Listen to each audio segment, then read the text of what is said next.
Hi, this is John Millardi, John Adams Mortgage here on TPTV with the Tina Peterson team, and we thought we would do things a little different than videos that me and Tina have done in the past, and that's bringing her team to you guys and just discussing a little bit about what they do and how they bring value to your transaction. So I'm going to introduce the team. We've got Tina Peterson here, who is the leader of the team, and we've got Brad Tyrion and Kirsten Solier. And behind the scenes, we got Katie Zinn. we have Katie. Our glue. You're glue, definitely, for sure. So let's start out, guys, with talking about your guys' roles as real estate agents and what you bring to a prospective client. Maybe even just starting out when they contact you. I mean, where do you guys take it from there?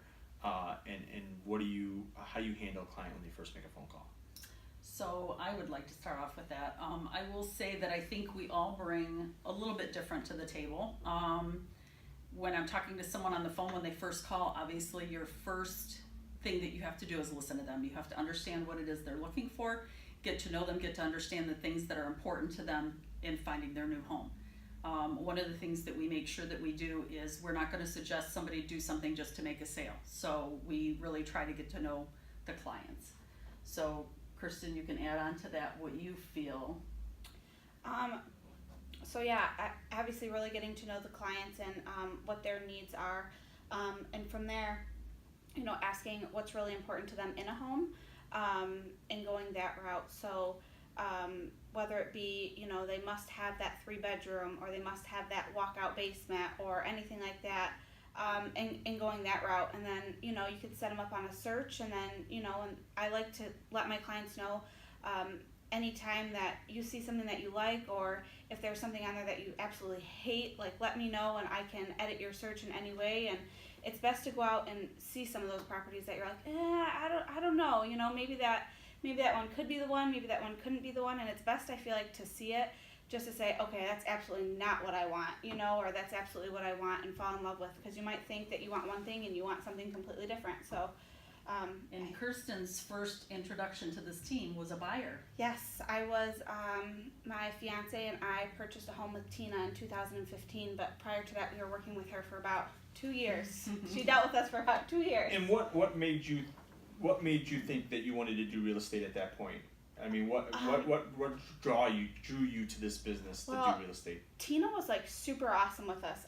It would be 1 month we would be, looking for a house, and then the next month we'd be like, she wouldn't hear from us for a few months, and then, we'd call her again and she'd be right on it, on that house. So it took us 2 years to find a house.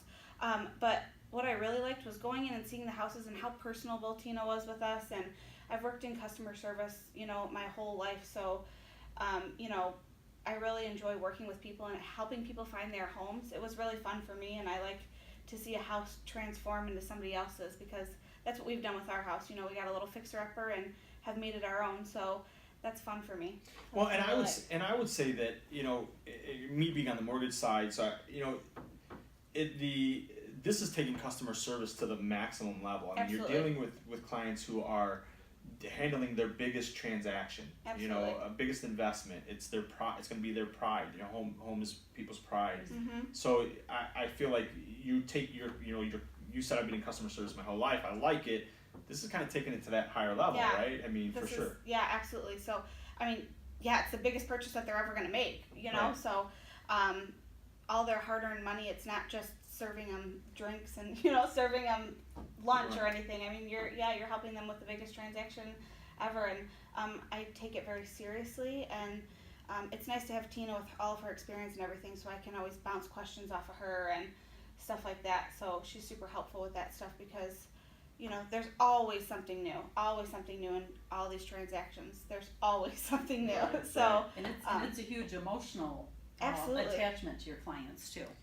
And Brad, what got you wanting to do real estate? What brought you on board? I'd have to say that, being a teacher of 12 years, I wanted to be in an industry where I help people. I love being around people. I love learning about people and how they work. And I felt like real estate was one of those opportunities for me to get out there and still use my educational background by educating buyers or sellers on the process and how it, how the home selling and home buying works. And so, it's just I take that same patient approach that I did with children and apply it to, home buyers or home sellers, whether the first time or the fifth time. It's using that same kind of mentality and that thought process and educating them towards that. One of the things that I think you guys bring to the table, which is huge, I mean, I think is the ability to negotiate a contract, and to have your pulse on the market, and have the ability to tell somebody what their house is worth.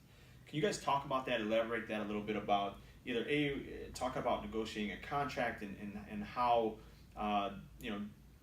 when a buyer comes to you and you show them a house that they like, how do you determine to counsel them on where to start as far as their offer goes?